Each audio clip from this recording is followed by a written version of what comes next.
નમસ્કાર, star India TV ન્યૂઝમાં આપનું હાર્દિક સ્વાગત છે। હું છું હેમલતા ત્રિવેદી। આપ જોઈ રહ્યા છો સ્ટાર ઇન્ડિયા ટીવી ન્યૂઝ। સત્યની વાતે સત્યની સાથે।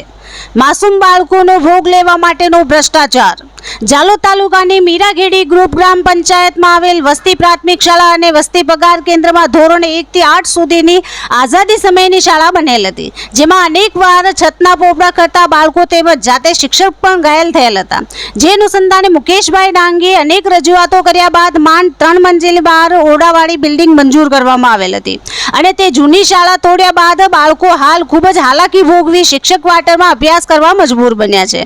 ત્યાં આ બિલ્ડિંગના કોન્ટ્રાક્ટર દ્વારા ભ્રષ્ટાચાર કરી બીમ અને કોલમ સળિયામાં અને માલ સામાનની જગ્યાએ એ તેલના ડબ્બા મૂકી તેની ઉપર કોન્ક્રીટનો માલ નાખી ગેપ પૂરી દેવામાં આવતા આ બાબત મુકેશભાઈ ડાંગીને ધ્યાનમાં આવતા મુકેશભાઈ ડાંગી દ્વારા રૂબરૂ બિલ્ડિંગની મુલાકાત લઈ ભ્રષ્ટાચાર થતો હોવાનું ખુલ્લું પાડી મીડિયા બોલાવી ઉચ્ચ કક્ષાએ રજૂઆતો કરી હતી।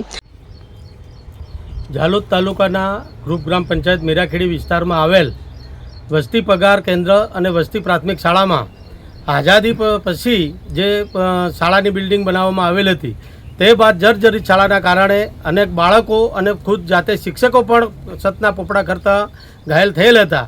અમે અનેક રજૂઆતો અને અનેક આવેદનો આપવા બાદ 3 માળની 12 ઓરડાવાળી શાળા મંજૂર કરવામાં આવી અને હાલ જે કોન્ટ્રાક્ટર છે એના દ્વારા હલકી કક્ષા હલકી ગુણવત્તાનો માલ સામાન વાપરી બીમની જગ્યાએ તેલના ડબ્બા ખાલી તેલના ડબ્બા ગોઠવી અને બાંધકામ કરવાનું મારે ધ્યાનમાં આવતા આજ રોજ શાળાની રૂબરૂ મુલાકાત લઈ અને આ ભ્રષ્ટાચાર ખુલ્લો પાડેલ છે। જે નવીન કમ્પાઉન્ડ વોલ મંજૂર થયેલો છે એની જગ્યાએ જૂની દિવાલ પર જ સમારકામ કરી અને એને નવી બનાવી દેવામાં આવી છે અને જે અંદર ઉપર જે છતના સળિયા ગોઠવવામાં આવે છે એને પણ 1 થી 1.5 ફૂટનું અંતર રાખી મસ્ત મોટો ભ્રષ્ટાચાર કરવામાં આવ્યો છે।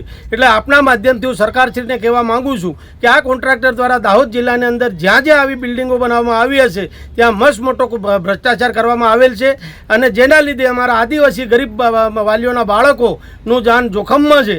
માટે તમામ વાલીઓની સાથે રાખી આ બાંધકામ દૂર કરી નવેસરથી બાંધકામ કરવામાં નહીં આવે અને આ કોન્ટ્રાક્ટરનું લાયસન્સ રદ કરવામાં નહીં આવે તો વાલીઓની સાથે રાખી આવેદનપત્રો આપી ઉગ્ર આંદોલન કરવામાં આવશે। મુકેશભાઈ ડાંગી। અનેક સાલો બાદ બની રહેલ બિલ્ડિંગમાં 1 થી 1.5 ફૂટના ગાળે સળિયા મૂકી ખૂબ મોટો ભ્રષ્ટાચાર કર્યો હોવાનો આક્ષેપ મુકેશ ડાંગીએ લગાવ્યો હતો।